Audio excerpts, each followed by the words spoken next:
जय जय राधा माधव जय कुंज विहारी।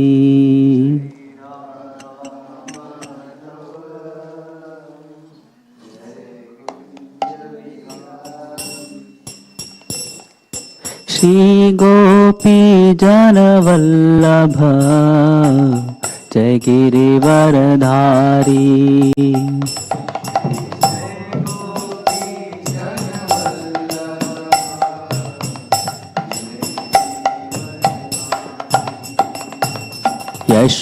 यशोदानंदन व्रज जन रंजन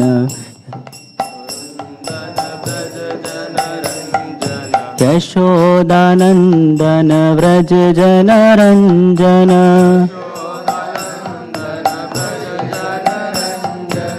यमुना तीरा वनचारी।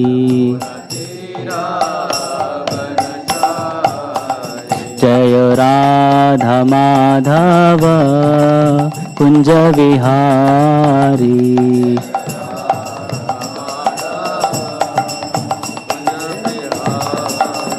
जय राधा माधव कुंज विहारी।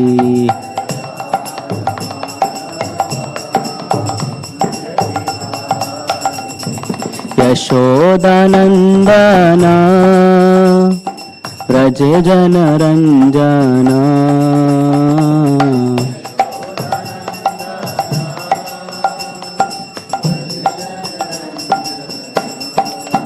यमुना तीरवनचारी।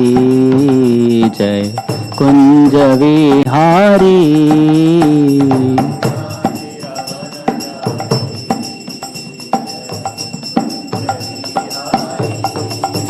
जय राधा माधव जय कुंज विहारी।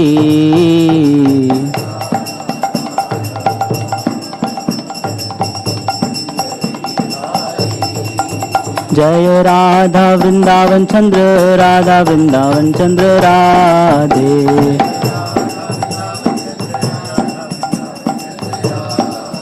जय राधे जय राधे जय राधे राधे श्री राधे।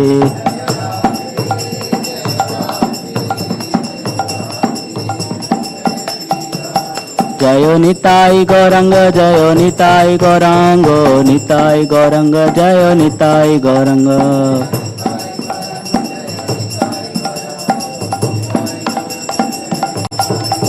जय जय Prabhupada Prabhupada Prabhupada Prabhupada.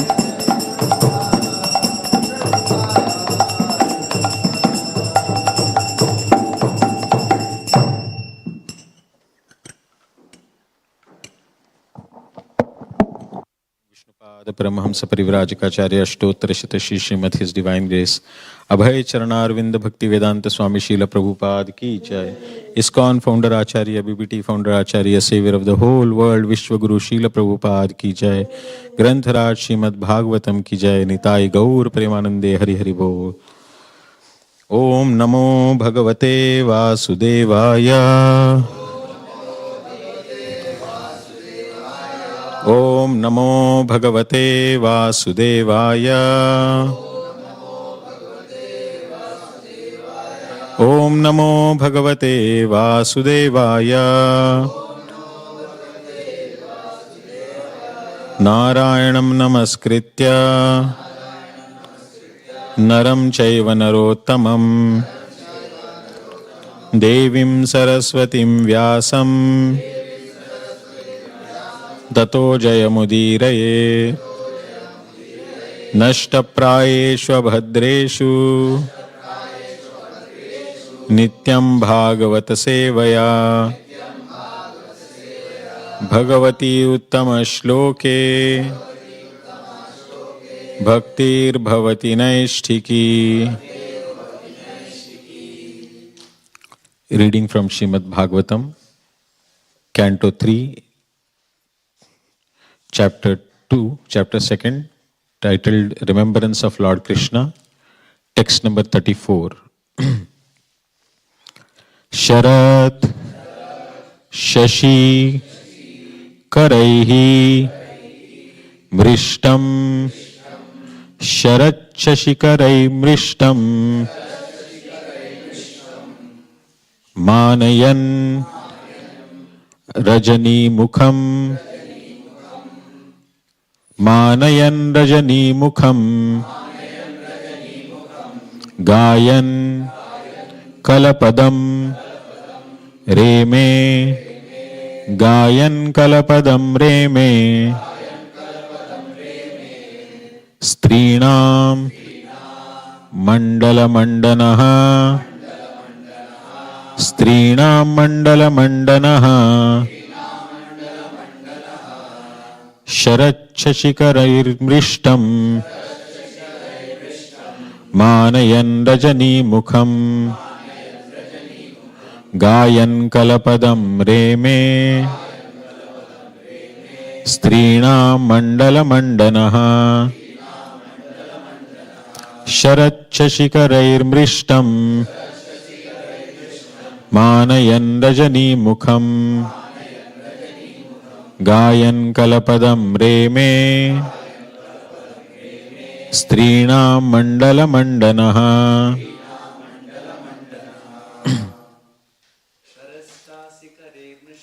Sharat Shashikarair Mrishtam Manayan Rajani Mukham Nayan Kalapadam Reme Strinam Mandala Mandanaha Sharat Shashikarair Mrishtam Manayan Rajani Mukham Gayan Kalapadam Reme Strinam Mandala Mandanaha Sharat Shashikarair Mrishtam Manayan Rajani Mukham Gayan Kalapadam Reme Strinam Mandala Mandanaha Sharat Shashikarair Mrishtam Manayan Rajani Mukham Gayan Kalapadam Reme Strinam Mandala Mandanaha. Word to word translation. Sharat, autumn. Shashi, moon. Karaihi, by the shine. Mrishtam, brightened. Manayan, thinking so. Rajani Mukham, the face of the night. Gayan, singing. Kalapadam, pleasing songs. Reme, enjoyed. Strinam, of the woman. Mandala Mandanaha, as the central beauty of the assembly of women. Translation by His Divine Grace, translation and purport by His Divine Grace, Abhay Charanarvinda Bhakti Vedanta Swami Srila Prabhupada. Srila Prabhupada. Translation. In the third season of the year, the Lord enjoyed the central beauty of the assembly of women by attracting them with His pleasing songs in an autumn night brightened by moonshine. In the book there is word missing here. Enjoyed as the central beauty. Here it is there, correct? Here it is missing. In the translation with repetition. In the third season of the year, the Lord enjoyed as the central beauty of the assembly of women by attracting them with His pleasing songs in an autumn night brightened by moonshine. Purport. Before leaving the land of cows, Vrindavana, the Lord pleased His young girlfriends the transcendental gopis in his Rasa Leela pastimes. Here, Uddhava stopped his description of Lord's activities. Thus ends the Bhaktivedanta purport of the third canto, second chapter of Srimad Bhagavatam, entitled Remembrance of Lord Shri Krishna. ॐ अज्ञानतिमिरान्धस्य ज्ञानाञ्जनशलाकया चक्षुरुन्मीलितं येन तस्मै श्रीगुरवे नमः। नमः ॐ विष्णुपादाय कृष्णप्रेष्ठाय भूतले श्रीमते भक्तिवेदान्त स्वामिनिति नामिने। नमस्ते सारस्वते देवे गौरवाणी प्रचारिणे निर्विशेषा शून्यवादी पाश्चात्य देशतारिणे। जय श्री कृष्ण चैतन्य प्रभु नित्यानंद श्री अद्वैत गदाधरा श्रीवासादि गौर भक्त वृंद। हरे कृष्णा कृष्ण कृष्णा हरे हरे, हरे राम राम राम हरे हरे। मूकं करोति वाचालं पंगुं लंघयते गिरिं यत्कृपातमहं वन्दे श्रीगुरुं दीनतारिणं यत्कृपातमहं वन्दे श्रीचैतन्यमीश्वरम्। Hare Krishna. So today we are reading from the last shloka of the second chapter, titled Remembrance of Lord Krishna, from third canto. In this canto, the descriptions start with Parikshit Maharaj asking questions about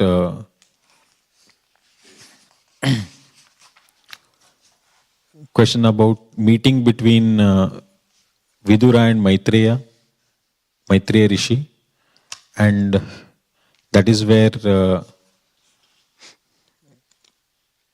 Shukdev Goswami, that is where the descriptions about these conversations begin, and how Vidura was insulted at the palace of at Hastinapur by Duryodhana, and he, in his maturity, how he decided to retire from all the affairs of the kingdom, and he went for pilgrimage. And when he goes for pilgrimage, he meets Uddhava, who is one of the great devotees of the Lord. He was a friend of the Lord as well, and he had spent quite a good time with the Lord. So Vidura wanted to understand from him about Lord's activities. That is how the first chapter ends actually, where Vidura asks the question to Uddhava and asks him to describe about Lord Shri Krishna. That is where the last three shlokas of the first chapter, that is how they end. And then from the second chapter beginning is where Uddhava starts speaking, and he starts talking about different leelas of the Lord. Initially Initially Shukdev Goswami is describing about Uddhava's exalted position, being in association of Lord Shri Krishna, and then Uddhava starts speaking about different activities of the Lord. In fact, first he talks about the disappearance of the Lord, the unfortunate situation that happened at Prabhasa Kshetra between the Yadus. So that unfortunate situation he talks about. And then he describes about the unparalleled activities of the Lord. And in those unparalleled activities, he talks how those activities are bewildering as well and unparalleled, and they show the mercy of the Lord. And then he comes to the actual description of Lord's pastimes in Vraja, in Vrindavan specifically. There he starts talking right from the birth of Krishna in Mathura and how he was transferred to Gokul. So from shloka number 23, 24 onwards, Uddhava starts speaking about these leelas, and one after another he explains different leelas of Krishna's childhood. And now in today's shloka, Uddhava is giving in one single shloka, he is giving the explanation of the entire Ras Leela pastime of the Lord. This is the highest of the leelas of the Lord which are being described by Uddhava, and in one sense, this entire set of shlokas is a sample, or it gives us the brief explanation about the entire leelas of the Lord in the 10th canto that are mentioned. So right from the birth of Krishna up to this leela of this Rasa Leela, the Rasa Mandala Leela that is being performed in Vrindavan.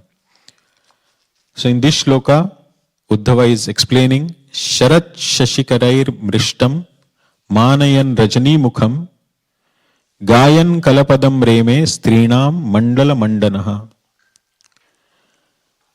Actually, this arrangement of the shloka itself is a wonderful arrangement. If you see in the beginning, Uddhava is talking about Sharat Shashikarair. That is, Sharat is the Sharad Ritu, autumn season. And if at all anything is famous during the Sharad Ritu, is none other than the full moon of Sharad Ritu. That is Sharad Purnima. So when this particular incident has happened is being described by Uddhava. He is telling it has happened on Sharad Shashikarair. When Shashi, the moon, was in its full bloom, it was in its full of its shine during the season of Sharad, the Sharad Ritu, autumn season. So that is the time when it is happening. And what is this moon doing? This Sharad Shashi, what it is doing? It is Mrishtam, Manayan Mrishtam. Manayan Mrishtam means as though this moon of Sharad Ritu, what it is trying to do is, it is Manayan Rajani Mukham. Mrishtam Rajani Mukham. As though it is trying to brighten up the Rajani Mukham. Rajani means night. And Rajani Mukham is the time of evening, just before the night is about to begin. Correct? So this moon has appeared at that particular time, and it is brightening up the night. It is kind of decorating the night. So the moon has risen in the sky. It is autumn season, and there is an elaborate description of that autumn season in Srimad Bhagavatam 10th canto. How the entire nature was in its different glory to receive Lord Shri Krishna, to accommodate all his pastimes. So it was the nature which was getting ready in one sense. So here it is being told that the moon in its full bloom during the Sharad Ritu, Sharad Shashikarair, Manayan, as though it was Mrishtam Rajani Mukham. It was trying to decorate the face of the Rajani, face of that particular night. And apart from that, what was happening there? The Gayan Kalapadam, there were songs, there were instruments being played. In fact, it is Krishna who was playing his flute. And there were pleasing songs. And Krishna was enjoying in between all these things. Reme, enjoyed. So Krishna is the center of this activity. He is enjoying. And in midst of whom? Strinam Mandala. There are gopis who have assembled there, And it is kind of a mandala arrangement. It's a circular fashion arrangement where they have different layers. You would have seen those mandala designs. Nowadays they are very famous. So it has various layers, correct? Inner layer and an outer. So it is mandala, and it is a mandala of these triyas, the Strinam, that is none other than the damsels of Vrindavan, Vraja. And they all are very beautiful. They are exquisitely beautiful. Their beauty is again described in the 10th canto. They all are exclusively beautiful, exquisitely beautiful, sorry. And even beautiful is the night which is decorated by the full moon of Sharad Ritu. So this is the mandala overall. It is about the night, it is about moon, it is about the moonshine, and that Rajni Mukham that is being decorated, and all those damsels of Raja that are present there, the melodious songs, Krishna's melodious flute that is being played. This is what is the mandala. And apart from all this beauty and the wonderful scenery, the thing that is the one factor that is beautifying all these things even further is Mandanaha, that is Lord Shri Krishna. He has become, here Prabhupada describes, central beauty of the assembly. Although it is assembly of women, but overall if you see, it is the assembly of the nature also, because the nature also here is in a personification sense, it has been mentioned. The moon is trying to beautify the night. Correct? So it is kind of personification. In English grammar you call it personification. These are natural things, but there is an activity given to them. Correct? A personal activity. So that is personification. So the nature in its personal sense, it is trying to decorate itself so as to create a wonderful atmosphere for Krishna's pastime. All the damsels of Raja have assembled there. They also are wonderfully dressed and beautifully decorated. And they all are present there to give enjoyment to Krishna. And at the same time, Krishna, as Mandala Mandanaha, he is there to further decorate their decorations. So he is beautifying their decorations even further. In fact, similar kind of a word is used in another shloka also before, in the same chapter, in the 13th or 14th shloka.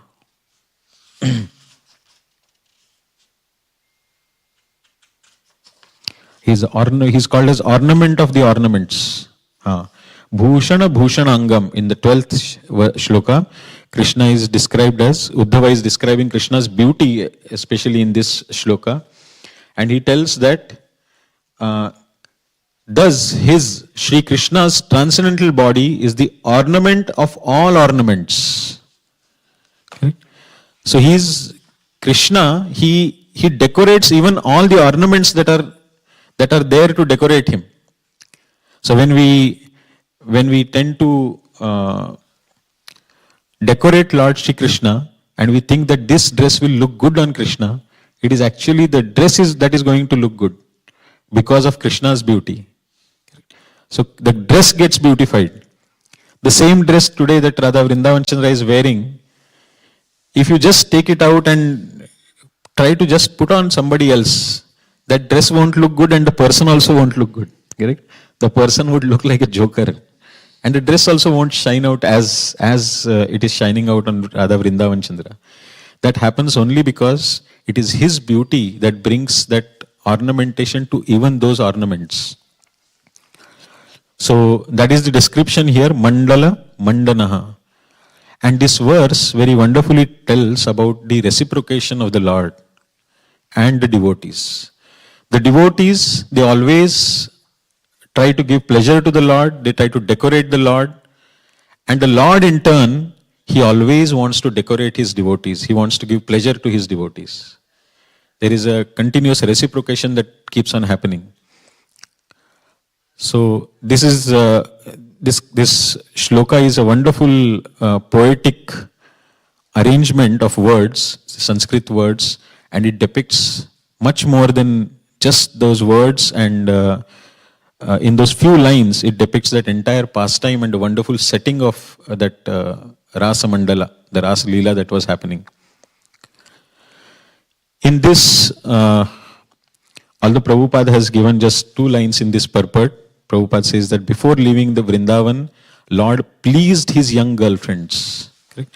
In translation, it is said that Lord enjoyed as the central beauty, and in translation, Prabhupada says that Lord pleased his young girlfriends. That means, that is that reciprocation which is being spoken about, that Lord is also giving pleasure to his devotees, and devotees are also giving enjoyment to the Lord. So that is what is the actual activity that keeps happening between the Lord and his devotees always in the spiritual world. Now when we come to this world, obviously Krishna, Vrindavan Chandra, he always is wonderfully dressed, he is always decorated, he is always ready to give enjoyment to all of us. He is ready to reciprocate our feelings, our expressions towards him. But it is we who fall short of all those. We fall short of not only the beauty, because in comparison to Vrindavan Chandra's beauty, none of us can stand where Vrindavan Chandra will like our beauty. Yeah? All of us, whatever good looking faces we have here, or whatever good bodies we have here, we may be seeing ourselves in mirrors and appreciating ourselves a lot every day. But for Krishna, is this beauty the most attractive one? Devotion is more attractive to Krishna. And no, there are beauties also which are there along with Krishna, that is these gopis. Correct? They are also very attractive, they are very beautiful, much more beautiful than any apsaras of this material world also. So that is the beauty of the gopis, that is the beauty of Srimati Radharani. Krishna is attracted to that beauty. But here in this world, when we talk about trying to impress Krishna by our beauty, it's not possible. Trying to impress Krishna by our wonderful singing, not possible. Trying to impress Krishna by our skills and arts and all those things, not possible, because there are much more skilled artists, much more wonderful singers, musicians, beautiful men and women who are present with Krishna always. So he won't get attracted to all these things here. What Krishna is attracted to, as Prabhu said, it is bhakti. Correct? So we will first see what is the description about Lord's beauty, because here he is called as the central beauty. He is the central beauty. As we have heard that Krishna is the reservoir of pleasure, he is also the reservoir of beauty. All sorts of beauty is present in Lord Krishna. There is nobody else as beautiful as Lord Krishna. So, as we see in the material world, we have, or as we experience, there are certain beauties which fades very soon. There is a certain beauty which lasts for long. Everlasting beauty करके हम लोग बोलते हैं ना, some people who don't seem to age, they don't look as old as their age. We say that he is everlasting beauty, kind of. But still, that everlasting beauty also has certain date of,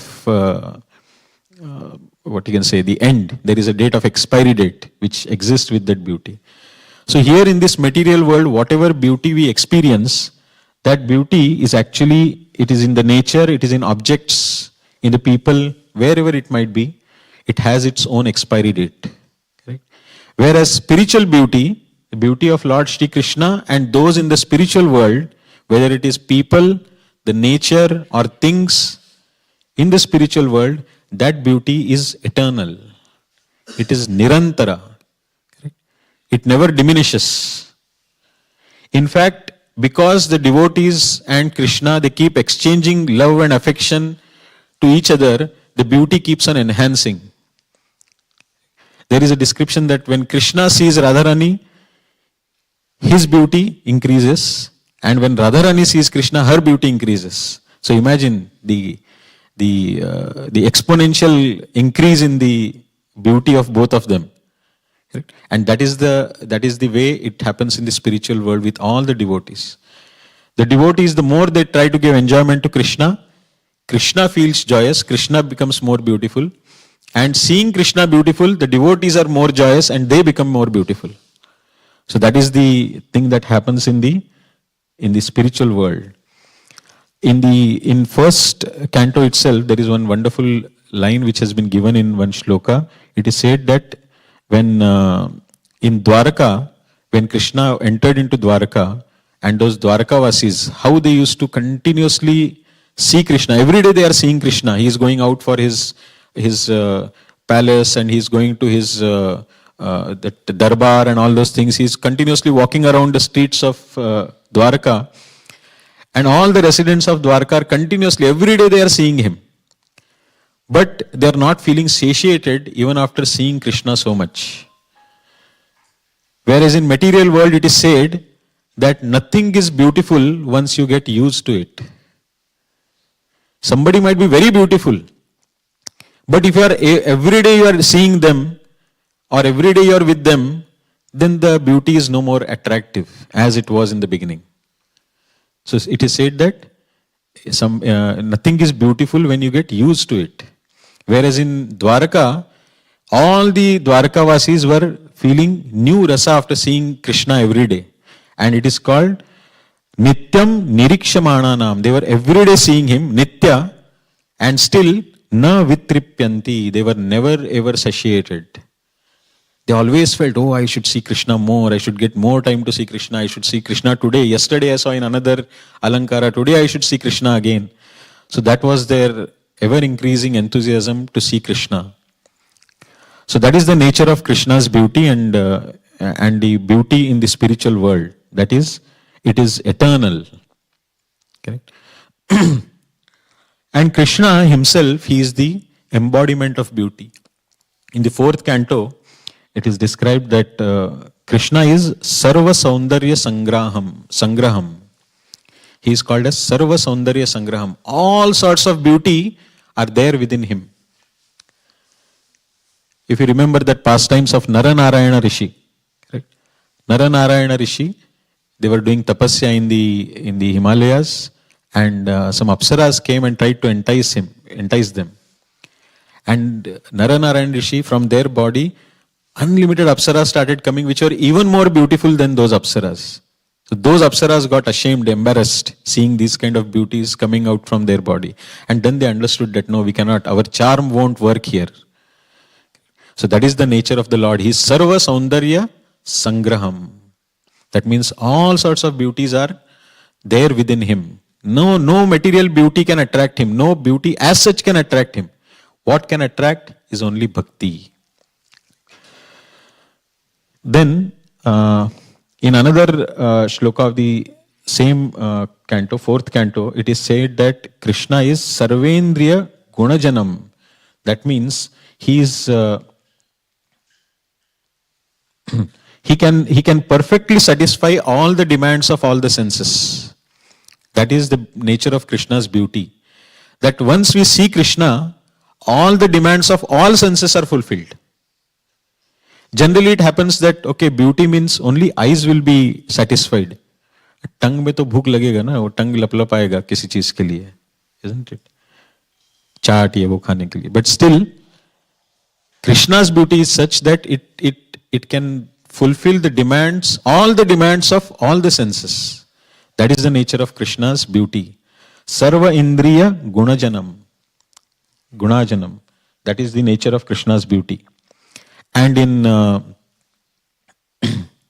10th canto, in the chapter where Krishna enters Mathura, there the women of Mathura are describing Krishna's beauty. And they give 6 aspects of Krishna's beauty. What kind of beauty Krishna has?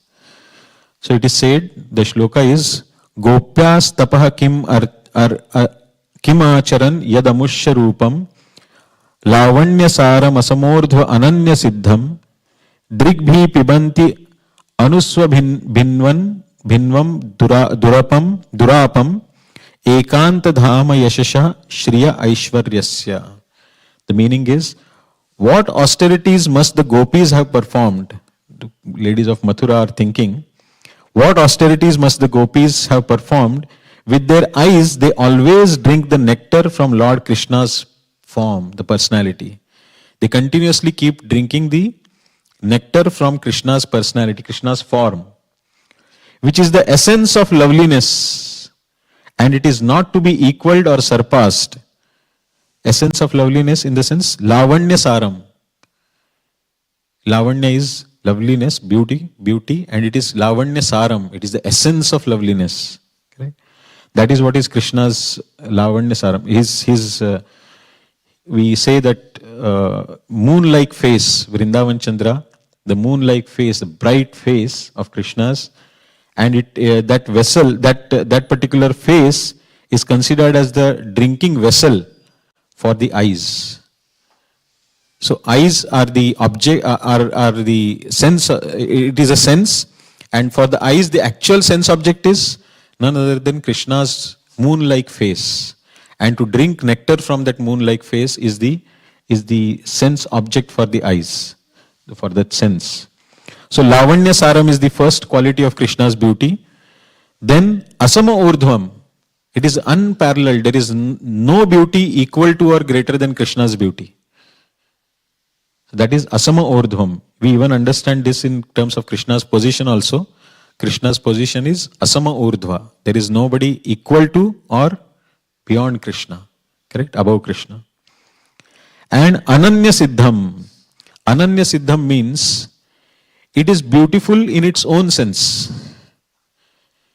Generally, there will be some beauty in a person, but they apply a lot of makeup and all those things to beautify themselves even more. Isn't it? So that is called, our beauty is dependent upon some other things. Whereas Krishna's beauty is not like that. Krishna doesn't require anything else to beautify him. Krishna is so beautiful that whatever you put on Krishna's face or on his body, that looks more beautiful because of Krishna's beauty, as we discussed earlier. So Krishna's beauty is Ananya Siddham, self-perfect. It is self-perfect. So Krishna doesn't acquire his beauty from another source, but it is innate and eternally in him. It does not come from anybody. Then the next is Anuswa Bhinvam. That means ever fresh. Like how the Dwarkavasis were feeling, that they wanted to see Krishna every day more and more because he was ever fresh. Na vitripyanti. They were never ever satiated. Oh, हाँ ये तो देख लिया है, इनको तो देख लिया है, रोज देखते हैं, 10 बार आते जाते. Not like that. They were continuously wanting to see Krishna. That is the quality of Krishna's beauty, ever fresh. Isn't it? That is how Radha Vrindavan Chandra's beauty is also. Every day when we see in different dress, oh, he's so beautiful, something different he looks like, isn't it? Someday he looks chubby, someday he looks cute, someday, so different expressions and different feelings we get after seeing Vrindavan Chandra in different alankaras. That is the nature of his beauty. And then it is called Durapam. Durapam means it is difficult to obtain. Krishna's beauty is accessible not by any substandard religious activities. It is only accessible by unalloyed devotional service. That real beauty of Krishna will be obtained by a devotee, the devotee will be able to relish only when he has unalloyed devotional service towards Krishna. So that is another quality, that is Durapam. And Ekanta Dhama. Ekanta Dhama means he is the only abode. Krishna is the only abode. Krishna's beauty is the only abode of all beauty and fame and opulence. That is the shloka says, Ekanta Dhama Yashashaha Shriya Aishwarasya. That means actually Ekanta Dhama Shriyaha. He is the only abode of beauty. That means all beauty, if anybody has any beauty, that all beauty comes from him. It is borrowed from Krishna. Whatever beauty a person may carry, it is borrowed from Krishna. So he is actually the Ekanta Dhama. He is the owner of all the beauty. So that is the nature of Krishna's beauty that has been explained. This is in the 10th canto, 44th chapter, 14th shloka. although Prabhupada has not translated this section, but it has been taken from Chaitanya Charitamrita, where Prabhupada has given the translation of this in Chaitanya Charitamrita. He has referred to this shloka and given this, the translation has been picked from there.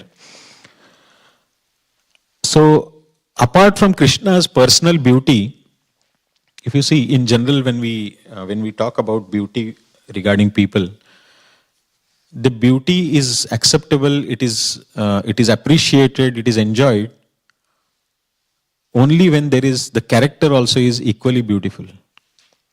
If the other qualities are not equally beautiful, the physical beauty, it does not attract for long. It doesn't attract for a long time. So what is also important is character. So Krishna's character is also beautiful. His compassion, his mercy, correct? His love and care for his devotees, or for every living entity for that matter. He does not discriminate between living entities. He is always impartial to living entities. But at the same time, favorably disposed towards his devotees. Correct? So all these different qualities of Krishna, those also are very, very attractive, and they beautify. They are also in one sense his beauty. Krishna's character is his beauty also. And that is why we don't only get attracted to Krishna's, the beauty of the form, but we also get attracted to Krishna's character. We get attracted to his reciprocations in our own life. How mercifully he has allowed us to continue our devotional service irrespective of so many fall downs, so many ups and downs in our practices, in our commitments towards him. Correct? In spite of all that, Krishna is still encouraging, still supporting us.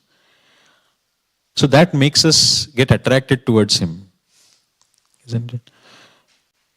Then Krishna is always, actually there is a shloka given by Narada Muni. There also he describes about the beauty of Krishna, and there he brings about this aspect of Krishna's character.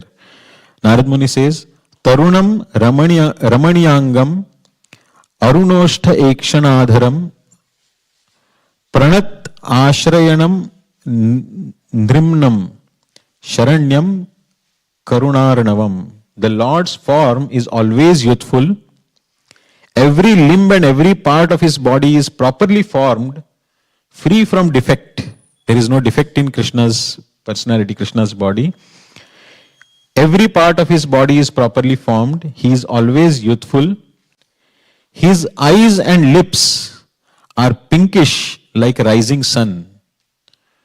Arunoshta Ekshana Adharam. And then he is always prepared to give shelter to the surrendered soul. That is where Krishna's character and Krishna's other features are being spoken about by Narada Muni. What makes Krishna attractive? That he is always prepared to give shelter to a surrendered soul.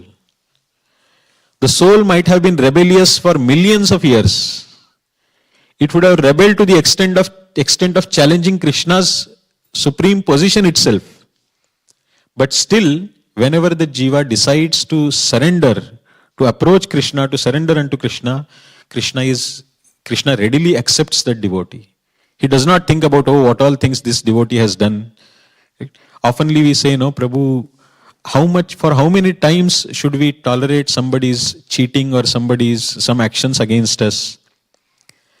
I know that this person has cheating tendency. Should I still accept that person when he comes next time? First time he has cheated me. Next time when he comes, should I still help him, support him? Because I know he is going to cheat me.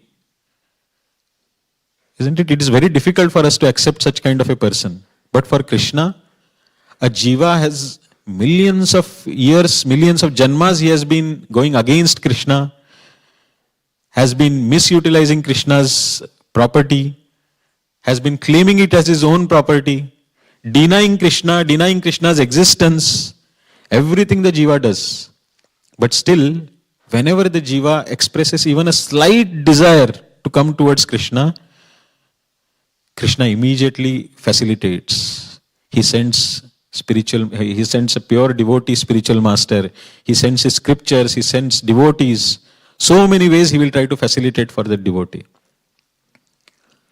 So that is his characteristic of pranata ashrayanam and nrimnam. Correct? So a person who looks unto Krishna, he feels all satisfaction. And the Lord is the Sharanyam. Sharanyam means he is the master of the surrendered souls. He takes care of the surrendered souls completely. And he is the ocean of mercy, Karuna Aranavam. So these different characteristics of Krishna's personality also are very, very attractive, and they are very beautiful, and even beautify his personal features also, the characters itself. That is why devotees, when they see Krishna's beauty, they fall in love with him, they get attracted towards him, but they get even more attracted when they see the reciprocation coming from Krishna. That is what is more attractive for devotees. So, and another wonderful feature of Krishna's personality is how he keeps giving credit to his devotees. Krishna doesn't keep anything to himself. He always wants to give everything to his devotees. He does not want anything for himself. He is self-satisfied, he is self-beautiful. Now what he wants to do? He wants to beautify his devotees. He wants to give credit to his devotees. Like here, Mandana Mandanaha. They all had arranged nicely. Gopis have come wonderfully dressed. Moon has done its job of shining up the night. It's a wonderful atmosphere that has been created for Krishna's sake. And now Krishna is coming there and he is beautifying everything. And who is glorified? It is the Sharad Purnima that is glorified, isn't it? It is the gopis who are glorified. And what happens to Krishna? People keep blaming Krishna. What is this? He keeps on goes and dances with other women in the dead of the night. So Krishna is not taking any credit for all this. Who is getting credit? Gopis, because they left everything and came there. Moon, because it is beautifying the night for Krishna's sake. See? That is how Krishna glorifies his devotees. He gives credit to his devotees. Krishna gave credit to Arjuna for fighting the Kurukshetra war and winning the war. What did Krishna get? Krishna is being spoken about that, oh no, he is the cause of the war. He not only killed the entire army of his, he was the cause for killing of everybody, isn't it? Krishna gets blame. Devotees get credit. Although it is all Krishna's arrangement, Nimitta Matra Bhavasavya Sachin. But still, Krishna doesn't get the credit. Credit is given to all the devotees. For anything, any Leela you take of Krishna's, the credit goes to devotees. Correct? In the Draupadi Leela, Draupadi's Vastraharana Leela, it is Krishna who is supplying unlimited cloth to Draupadi. But who is getting glorified? Draupadi for her surrender. Isn't it? She is getting glorified there. So like this, Lord is always ready, ever ready to give credit to his devotees. And that is also what makes devotees get attracted towards him. Causelessly, practically for no reason, Krishna gives credit to his devotees. So that is one of the wonderful qualities of the Lord. And so these qualities of the Lord make him endearing to the devotees. But now what is it that is in our hands? What is our role in this entire thing? Our role is how we can please Krishna. Krishna is doing everything to please us. Krishna is playing his side of the role is being played very well. His physical beauty, what you can see, the beauty of his form, his personality is uncomparable. It's all attractive. His character is all attractive. We get attracted by his character, we get attracted by his beauty. From our side, we cannot attract Krishna by our beauty. We are not that beautiful that Krishna should get attracted to our beauty. Okay, some people here in this material world may get attracted, but not Krishna. Krishna will get attracted by our character as devotee. That is what Krishna says in Bhagavad Gita. In the 12th chapter, the last few shlokas of 12th chapter, what do they say? They say, what makes a devotee lovable to Krishna? Correct? In the 12th chapter, shloka number 12, the last 8 shlokas, I think, 9 shlokas.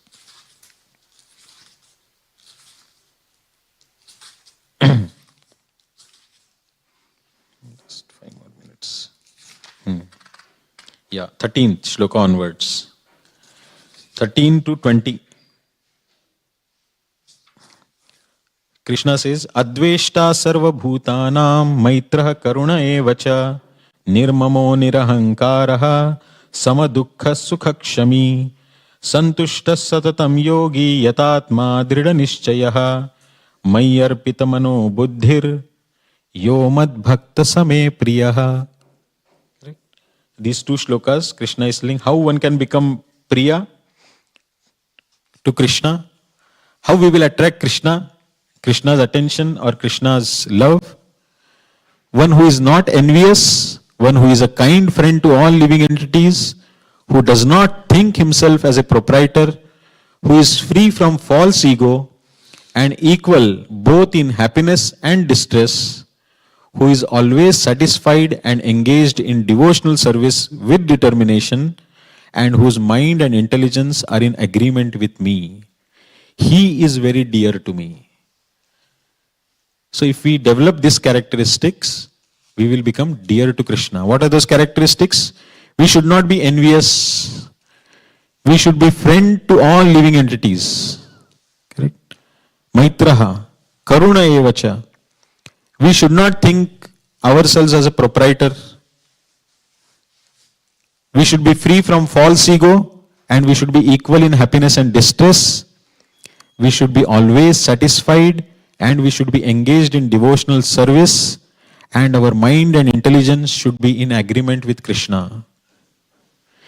And there are few more shlokas in which Krishna says again, Yasman no dvijate loko, lokan no dvijate cha yaha, harsha marsha bhayodvegair mukto yaha sachame priyaha. Anapeksha shuchir dakshaha udasino gatavyataha sarvarambha parityagi yomad bhakta same priyaha. Yo na rishyati na dveshti na shochati na kankshati shubha shubha parityagi bhaktiman yaha same priyaha. Sama shatrau cha mitre cha tatha manapamanayoho shitoshna sukha dukkheshu samasanga vivarjitaha. Tulya ninda stutir mauni santushto yena kenachit aniketah sthiramatir bhaktiman me priyo naraha. And then the last shloka, ye tu dharmyamritamidam yathoktam paryupasate shraddadhana matparama bhaktaste ativa me priyaha. He who follows this imperishable path of devotional service and who completely engages himself with faith, making me the supreme goal, is very, very dear to me. There are total 36 items given by Krishna in these shlokas from 13 to 20. 36 items for us to build our character as devotees. And it is good if you can, maybe today you can try this exercise. Yesterday for the preparation of class, I tried this. Where do I stand in these 36 qualities, 36 characters? It will be a miserable story, but still you can still try to gauge it, try to understand where we are standing in these 36 characters. But there is nothing to be felt inferior. There should not be inferiority complex after seeing where we stand. But we should also see how much we have covered, how much we have crossed, to what extent we have developed these qualities in ourselves. There will be to some extent we would have developed each one of them, or at least few of them.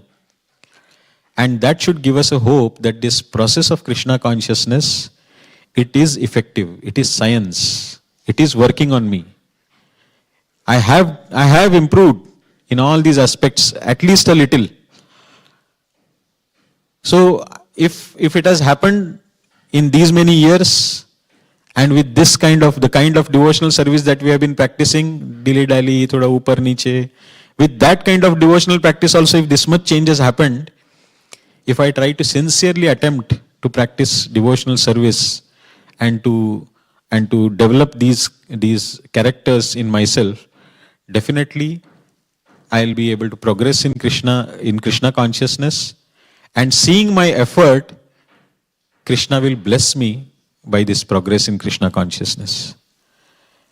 And as Srila Prabhupada says that it is not the result of the activity, but the effort that has been put by a devotee. That is what is seen by Krishna. That effort, if it is a sincere effort, it may not be sufficient to overcome an anartha, but if it is a sincere effort, whatever possible from within within your capacity, if it's a sincere effort, Krishna will definitely bless with results. Krishna will definitely give purification. So this, if we somehow try to inculcate that, because Krishna is, he is the central beauty of everything, he is anyways beautifying my life, he is always ready to give enjoyment to me by being involved in my life always. I should also do my duty. I should also do my tasks properly, my devotional practices, my sadhana, working on my anarthas. This effort from my side also, if it is seen by Krishna, definitely we will become very dear to Krishna, and that reciprocal relationship will help us to advance in Krishna consciousness very rapidly.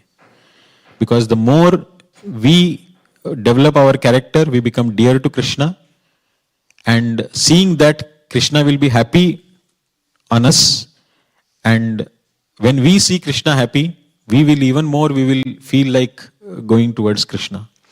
So this reciprocal relationship of ours with Krishna is what will help us to actually reach to the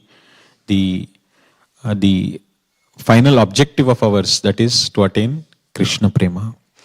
So these were some of the thoughts on this topic.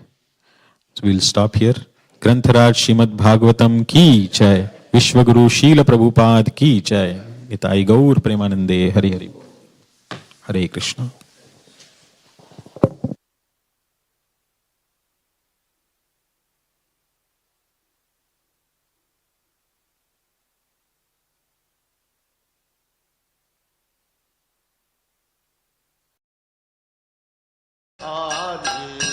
Hare Krishna, Hare Krishna, Krishna Krishna.